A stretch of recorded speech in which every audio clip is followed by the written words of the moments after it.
I think we may be underestimating demons and the scope of influence they have on our day-to-day lives. You know what they say, the greatest trick the devil ever pulled was convincing us he didn't exist. I want to talk about how I think they manifest. It's more common and widespread than many may think. Perhaps demons are not ghouls, manifesting as a monster in the corner, but are instead ideas, insidious and intrusive, that influences our behaviors in subtle but disastrous ways.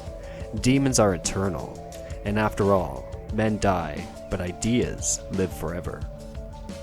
Every religion I've looked into has a long list of demons that play various roles. Their behavior generally aligns with a sin. For instance, in Catholicism, Beelzebub is the demon of envy, and Mammon, greed. In Buddhism, the Jekanenki are demons assigned to greed. They were once greedy and selfish people, who after death become zombie-like creatures with an insatiable hunger for human remains. Greed is a trait we see manifesting all around us. It's openly encouraged and celebrated, yet it has a noticeable and detrimental effect on our communities and very existence.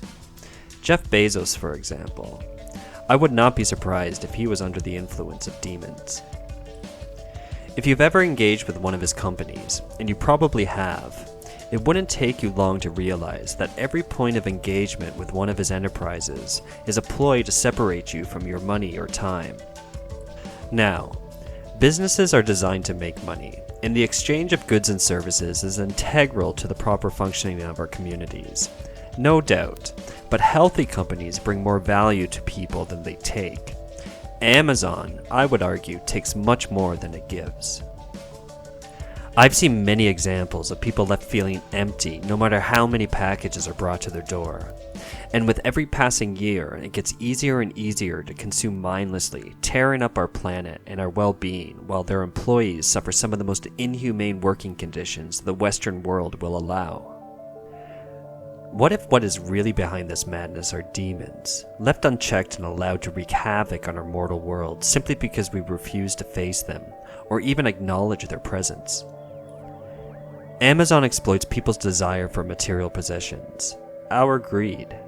Millions have instant access to every useless bauble, gizmo, and gadget. How many fidget spinners does the world actually need? I'd argue 0. So, next time you contemplate hitting that buy now button, a call to action we have all fallen for, ask yourself, is this you making this decision, or is there something else influencing you? Speaking of calls to action, in the spirit of transparency, my intent is to publish new content regularly, and I'm actively growing this channel. If you haven't already, please subscribe, and thanks in advance for your time. Moving on. We all lie, and most of us feel bad about it. Admit it, you've probably told a few doozies yourself. According to the Magus, a book on demonology published by Francis Barrett in 1801, there's a demon named Pythias, the demon of liars.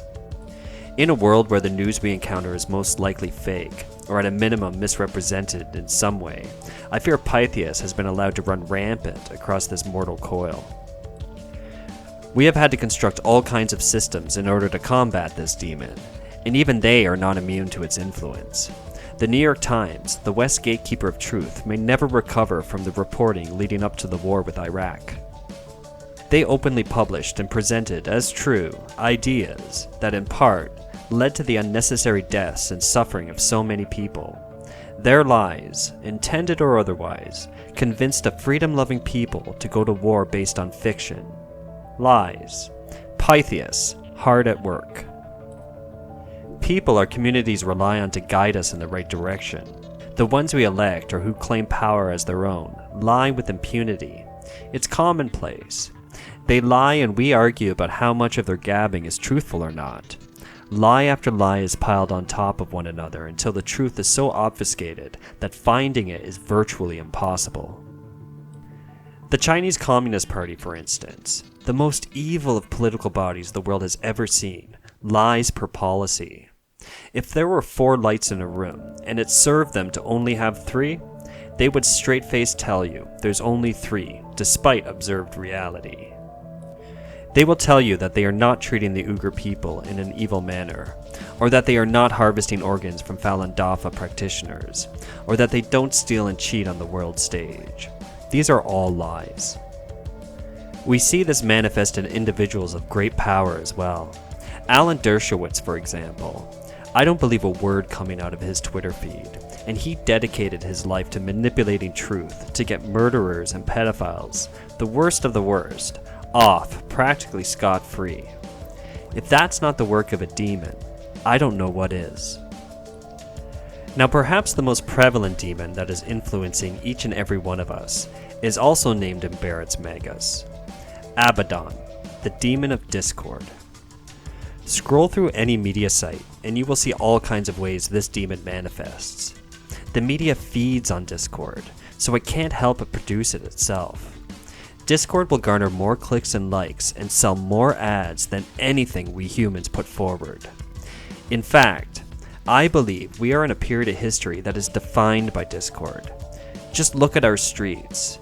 Abaddon has been set loose. Now, diversity in thought, I believe, plays a large part in moving us forward as a people. But it can be perverted all too easily and become a force that creates a bottleneck for progress. Despite our advances in technology, many of our institutions have grown stagnant and stuck. Whether we are fighting about our immutable differences, or which political party we support, or who is less wrong about whatever it is that has captured our attention, discord is at the center of it. Perhaps Abaddon is feasting on our conflict. Again, an idea that is so entrenched in our day-to-day lives we treat it as inevitable and the norm. Imagine if discord was an exception to the rule and not the norm. What could we accomplish? What evils would we be able to banish back to the hell from which they were spawned? These are but a few demons that I see manifest all around us. We need to remain vigilant, but not all is lost. There is one tool at our disposal that is effective against all these ghouls. It's love, and it's available to each and every one of us. Thank you for listening. If you like my work, please hit that like button and consider subscribing. And remember, this ride is not without risk. Be careful out there, and take care.